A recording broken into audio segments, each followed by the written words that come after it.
नमस्कार, मैं सपनी पांडे अपने चैनल सरस्वती गंगा में आप सभी का स्वागत करती हूँ। कैसे हैं आप सभी? आशा करती हूँ अच्छे होंगे।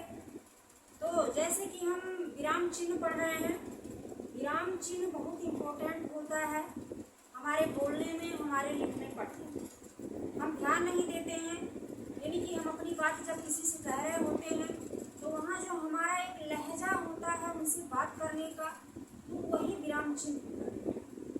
कभी हम उनको कुछ संबोधन करके कहते हैं तो वहाँ संबोधक चिन्ह हो जाता है।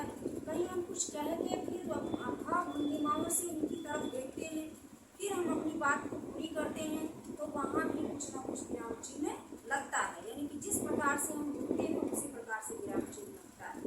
ये सब हम पहले पढ़ चुके हैं। क्योंकि अब जो हम पढ़ रहे हैं वो पढ़ रहे हैं कि विराम चिन्ह के भेद कितने प्रकार हैं विराम चिन्ह के। ठीक है, तो ये मैंने विराम चिन्ह लिख रखा है। हमने 6 विराम चिन्ह 2 वीडियो के माध्यम से पढ़ लिया है। आप लोग कहते हैं कि छोटा छोटा वीडियो बनाइए, तो मैं इनको वैसे बाबू जो कामता प्रसाद गुरु हैं उनके अनुसार जो है 20 विराम चिन्ह है, 20 विराम चिन्ह है। तो इन्हें अगर एक को समझाने लग जाऊँ तो बहुत बड़ा वीडियो बन जाएगा। सॉरी, एक ही वीडियो काम भर के लिए हो जाएगा, यानी 10 मिनट का कम से कम हो जाएगा। लेकिन अगर एक विराम चिन्ह पढ़ाऊंगी तो बहुत टाइम लग जाएगा, फिर आपके पास सिलेबस कैसे कंप्लीट होगा। ठीक है, फिर खासकर बीटीसी का जो पूरा सिलेबस है वही है ये। बीटीसी वाले बच्चे ध्यान से पढ़ें, बीएड वाले बच्चे ध्यान से पढ़ें। जो कंपटीशन की तैयारी कर रहे हैं, यूपी की कोई कंपटीशन हो उसमें बीटीसी सॉरी हिंदी का ग्रामर आता है। और ये जो विराम चिन्ह है ये कम से कम 2-3 प्रश्न इस विराम चिन्ह से भी आ जाता है। तो जो भी मैं पढ़ाती हूँ बड़े दिलवर पढ़ाती हूँ, बड़े मेहनत से पढ़ाती हूँ। अगर आप पढ़ेंगे तो आपको पता चलेगा कि हाँ ये बहुत इम्पोर्टेंट है।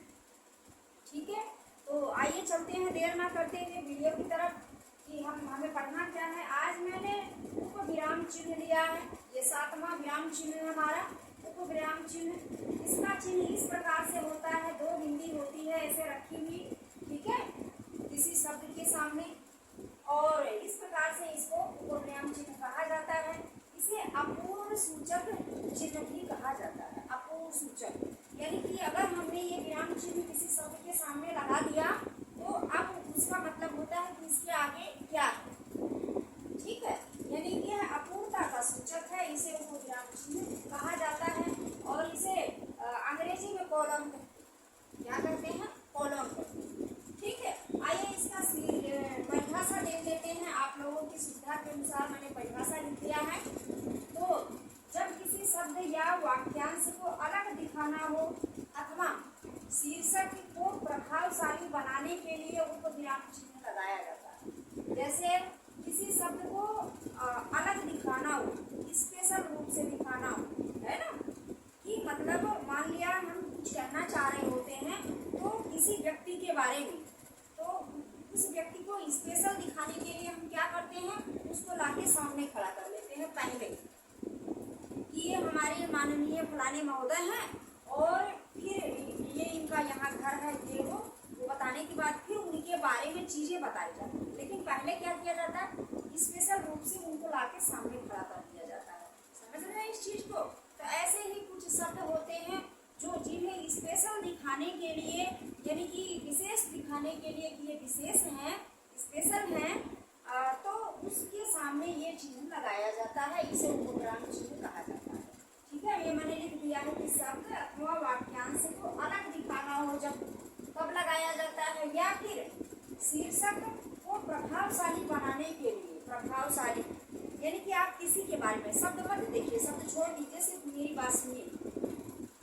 किसी के बारे में कुछ बताने जा रहे हैं, सभा को संबोधित करने जा रहे हैं, या बच्चों को कुछ बताने जा रहे हैं जहां आप पढ़ा रहे हैं, या कुछ जनता बैठी हुई है, ऐसे ही कुछ सामान्य बातें हैं जिसके बारे में आप बताने जा रहे हैं। किसी वस्तु के बारे में आप प्रचार के लिए कुछ बताने जा रहे हैं, तो वहाँ पहले क्या होना चाहिए, जिस व्यक्ति के बारे में आप बताने जा रहे हैं उसका कुछ ना कुछ प्रूफ होना चाहिए, या फिर वही व्यक्ति आ जाए तो बहुत बढ़िया, सोने में सुहागा, है ना।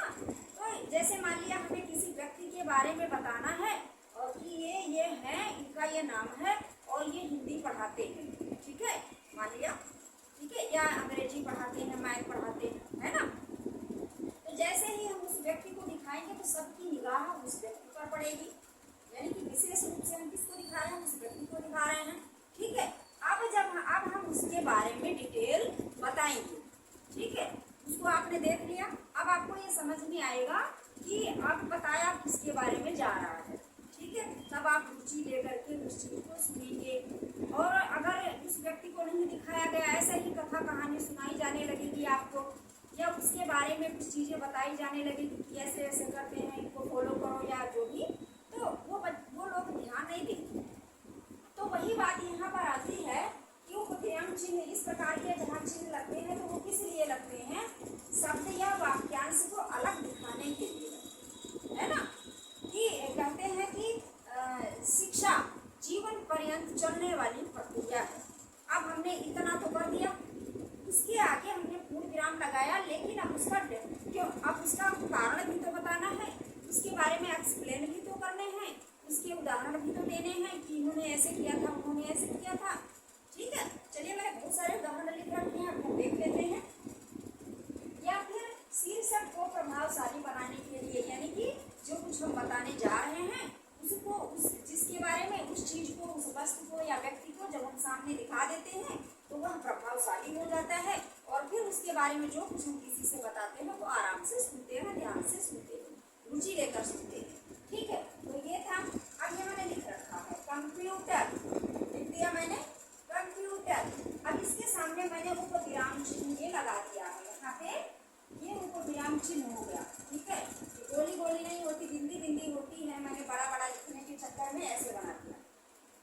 तो अब क्या है, कंप्यूटर क्या है ना। अब दिमाग में आया कि कंप्यूटर क्या है, क्योंकि ये विराम चिन्ह लगने का मतलब हुआ अपूर्ण। अगर ये विराम चिन्ह ना लगे, खाली कंप्यूटर लिखा है तो हम कहेंगे कंप्यूटर लिखा हुआ है, बस हो गया काम। लेकिन ये विराम चिन्ह लग जाता है तो हमारे दिमाग में डाउट हो जाता है कि ये कहना क्या चाहता है, इस बिंदी बिंदी का क्या मतलब।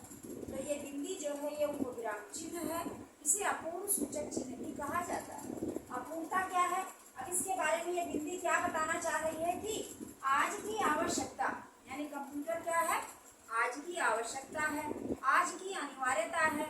हम किसी भी नौकरी में, किसी भी जॉब में जाते हैं तो वहाँ पर कंप्यूटर की मांग होती है। किसी भी संस्था में, कॉलेज, विद्यालय, ठीक है, कंपनी, कहीं भी आप चले जाओगे वहाँ कंप्यूटर के बिना कोई काम होने वाला नहीं। पहले कैसे होता था, कलर जो होते थे हाथ से लिख करके लेटर बनाते थे, हाथ से लिख करके मेल भेजते थे, है ना, चिट्ठी वगैरह जो कुछ उन्हें भेजना होता था डाक द्वारा भेजते थे। आज क्या हो रहा है, आज कंप्यूटर से सीधा मेल भेजा जाता है ना। नोटिस भेजनी है मेल से जाती है, यानी कि कुछ भी उसमें पेन पेंसिल से नहीं लिखना है, सब कुछ कंप्यूटर से ही होना है। तो इसका मतलब क्या हुआ कि कंप्यूटर जो है, इस विराम चिन्ह का मतलब क्या हुआ कि इसके आगे कुछ बताया जा रहा है क्या, कि आज की आवश्यकता है या आज की अनिवार्यता है, जरूरी है, जरूरत है। नहीं होगा, अगर कंप्यूटर नहीं होगा तो कोई काम होने वाला नहीं है, ऑफिशियल काम, ठीक है। दूसरा मैंने लिखा मोबाइल। आजकल मोबाइल बहुत चलाई जाती है, आप भी बिजी रहते हैं ना, सभी बच्चे मोबाइल ही देखते रहते, छोटे छोटे बच्चे भी मोबाइल चलाते रहते हैं। तो मियाँ क्या करती हैं, मोबाइल बच्चे को पकड़ा करके काम करने लग जाती हैं और बच्चा जो है मोबाइल में बिजी हो जाता है ना। तो अब ये मोबाइल के सामने मैंने ये दो चिन्ह लगा दिए, इसको कहते हैं उपविराम चिन्ह, ठीक है। ये क्या हो गया, उपविराम चिन्ह। अब पूर्ण सूचक चिन्ह, अब ये क्या कहना चाह रहा है, ये कहना चाह रहा है कि मोबाइल जो है इसकी कुछ हानियां भी हैं और कुछ फायदे भी हैं। अगर बच्चा मनोरंजन कर रहा है तो वो तो उसका दिमाग फ्रेश हो रहा है, आराम से मनोरंजन कर रहा है, लेकिन इसके बहुत सारे नुकसान भी हैं। नुकसान क्या है, आँख की रोशनी के लिए नुकसान है, ठीक है, दिमाग पर उसका प्रभाव जाता है, उसका नुकसान है, दिल पर उसका नुकसान है, ठीक है, सब इफेक्ट भी है, उसमें साइड इफेक्ट भी है। अगर जैसे हम दवाई खाते हैं तो दवाई किसी रोग की दवा होती है, लेकिन वही दवाई कुछ न कुछ कहीं ना कहीं साइड इफेक्ट भी होती है, यानी कि किसी दूसरे अंग को प्रभावित करती है या कुछ दूसरा को प्रभाव दिखाती है ना। तो इसी प्रकार से जो मोबाइल है फायदे भी हैं। तो यहाँ ये चिन्ह लगने की वजह से हमें लगा कि ये बताना क्या चाह रहा है, यानी कि हानि और लाभ। ठीक है, अब ये मैंने लिखा है विज्ञान, विज्ञान मैंने लिख लिया। अब मैंने इसके सामने ये जो गोली है, जीरो है, शून्य है, ये बना दिया। तो इसका मतलब हुआ कि ये अभी अपूर्ण है, यानी कि उपविराम चिन्ह हमने लगा दिया। इसका कुछ मतलब हल नहीं है, इसका हल होना चाहिए। तो क्या हल है? यही है कि विज्ञान जो है ये वरदान है या अभिशाप है। देखिए, विज्ञान से दुनिया में बड़ी प्रगति हुई है, यानी कि जो वैज्ञानिक होते हैं वो मतलब हमारे फायदे की बहुत सारी चीजें खोज करके लेकर आए हैं। ऐसी ऐसी दवाइयाँ उन्होंने खोज निकाली है, ऐसी ऐसी चीजें हमारे लिए उन्होंने खोज निकाली है, बनाया है कि ताकि मनुष्य जो मानव जाति है इनके लिए सुविधाजनक हो। इसी का परिणाम है कि आज जो मनुष्य है वो रोगी होता जा रहा है।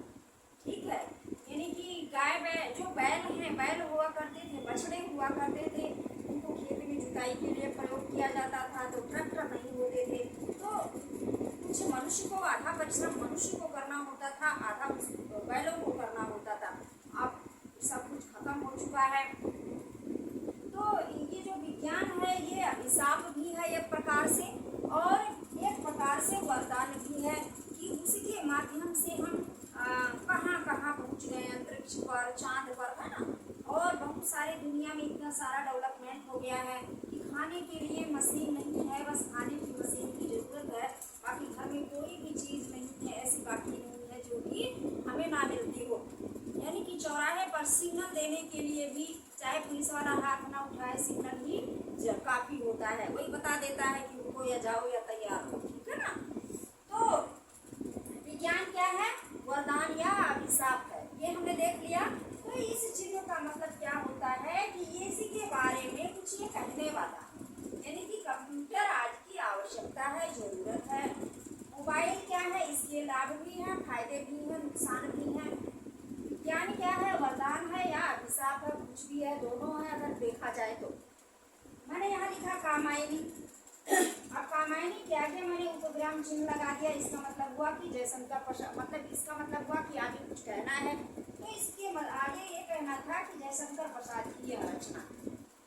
ठीक है, तो ये ऐसे चिन्ह जहाँ आपको मिले वो कौन से चिन्ह होंगे? उपविराम चिन्ह होंगे, उसे कोलॉन करें। ठीक है, तो ये मुझे लगता है आपको समझ में आ गया होगा। उसके बाद दूसरा मैंने लिखा है 8वां जो हमारा विराम चिन्ह वो है अवतरण चिन्ह, जिसे उद्धरण चिन्ह भी कहते हैं। अवतरण चिन्ह या उद्धरण चिन्ह भी कहा जाता है इसको। ठीक है, अवतरण चिन्ह या उद्धरण चिन्ह। इसे अंग्रेजी में कहते हैं इन्वर्टेड कोमा, है ना। इसे अंग्रेजी में इन्वर्टेड कोमा कहते हैं। इस प्रकार से या इस प्रकार से लगाया जाता है। इसके दो भेद होते हैं, दो प्रकार का होता है ये। पहला है इकहरा अवतरण चिन्ह, इकहरा उद्धरण चिन्ह, या फिर सिंगल इन्वर्टेड कोमा। इसे अंग्रेजी में सिंगल इन्वर्टेड कोमा कहेंगे इकहरा अवतरण चिन्ह को। दोहरा अवतरण चिन्ह को डबल इन्वर्टेड कोमा कहेंगे। ठीक है, अंग्रेजी में। अच्छा, इकहरा अवतरण चिन्ह का एक एक होता है, ये चिन्ह जो है वो एक एक होता है। दोहरा अवतरण चिन्ह में दो दो होता है, डबल डबल। ठीक है, अब इकहरा अवतरण चिन्ह जब प्रयोग करते हैं, एक परिभाषा देख लेते हैं। बच्चे कहते हैं परिभाषा भी लिख दिया करो, तो मैंने परिभाषा लिख दी है, इसकी देख लेते हैं क्या लिखा है। मैंने लिखा है कि किसी शब्द विशेष को लिखने के लिए इकहरा अवतरण चिन्ह का प्रयोग किया जाता है, अथवा कहे गए वाक्य, किसी की कही गई बात को, वाक्य को ज्यों का त्यों प्रकट करने के लिए प्रयोग किया जाता है। ठीक है, जैसे किसी कोई शीर्षक लिखना हो, पहले क्या होता, हम लोग छोटी छोटी क्लास में पढ़ते थे, तब कहते थे कि प्रस्तुत पद्यांश फलाने जो भी कवि रामधारी सिंह दिनकर ने लिखी है और इसका शीर्षक है वह तोड़ती पत्थर, है ना। तो तोड़ती पत्थर क्या हो गया? शीर्षक हो गया। तो उसके दोनों तरफ जो है इकहरा अवतरण चिन्ह लग जाएगा, और जो लेखक हैं लेखक के नाम के दोनों तरफ इकहरा अवतरण चिन्ह लग जाएगा। यानी लेखक के नाम के दोनों तरफ और शीर्षक के नाम के दोनों तरफ इकहरा अवतरण चिन्ह लग जाएगा। कोई विशेष शब्द है उसके दोनों तरफ इकहरा अवतरण चिन्ह लग जाएगा। किसी पुस्तक विशेष का नाम है उसके दोनों तरफ इकहरा अवतरण चिन्ह लगेगा, यानी कि सिंगल इन्वर्टेड कोमा लगेगा। लेकिन किसी के कहे गए वाक्य को हम ज्यों का त्यों लिखते हैं तब उसमें दोहरा अवतरण चिन्ह लगता है, यानी कि डबल इन्वर्टेड कोमा लगता है। डबल इन्वर्टेड कोमा इस तरीके से होता है, दोनों तरफ और मुंह उनका अंदर की तरफ होता है। दोनों का मुंह अंदर की तरफ, इधर से इधर का होता है, यानी कि अंदर की तरफ दोनों का, इधर से इधर का मतलब इधर वाला दोनों इधर को और इधर वाला दोनों इधर को, यानी कि दोनों का मुंह अंदर की तरफ होता है और ऊपर लगता है, नीचे नहीं लगता। ठीक है, तो जैसे मैं यहाँ लिख देती हूँ, इसको मिटा करके थोड़ा सा, जैसे वाक्य कहे गए बात की बात हो रही है तो मैं लिख देती हूँ थोड़ा सा यहाँ पे कि जैसे मान लिया हम नेताजी ने कहा, नेताजी का नारा था, तुम मुझे खून दो,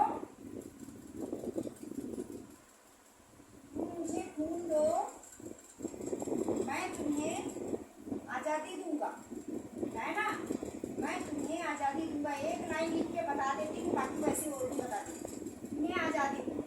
ठीक है, ये कहा था नेताजी ने।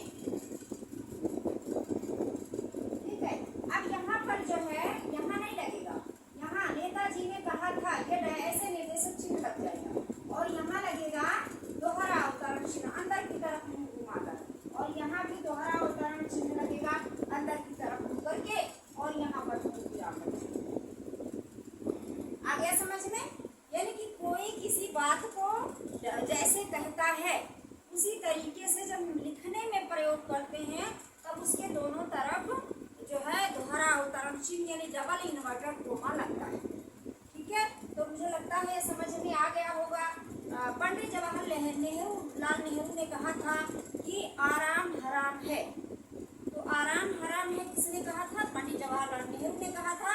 तो वहाँ उनको हटा करके पंडित जवाहरलाल नेहरू ने कहा था, वहाँ पर डैश का चिन्ह लगेगा, उसके बाद फिर दोहरा अवतरण चिन्ह के अंदर लिखा जाएगा आराम हराम। ठीक है, तो ये जो है कि किसी की कही गई बात को ज्यों का त्यों लिखने के लिए दोहरा अवतरण चिन्ह लगता है, किसी शीर्षक को लिखने के लिए, किसी पाठ के नाम को लिखने के लिए, या किसी लेखक का नाम लिखने के लिए, किसी विशेष पुस्तक का नाम लिखने के लिए हम सिंगल इन्वर्टेड कोमा का प्रयोग करते हैं, इकहरा अवतरण चिन्ह का प्रयोग करते हैं।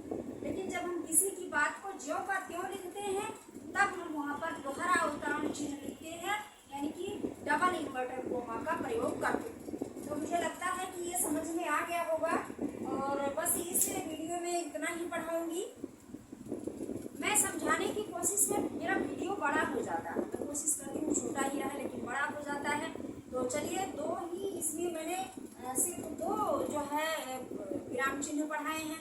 अगला विराम चिन्ह 9, 10, 11 ये 3 विराम चिन्ह मैं अगले वीडियो में पढ़ाऊँगी। इसे पढ़ते रहिए, देखते रहिए। नमस्कार।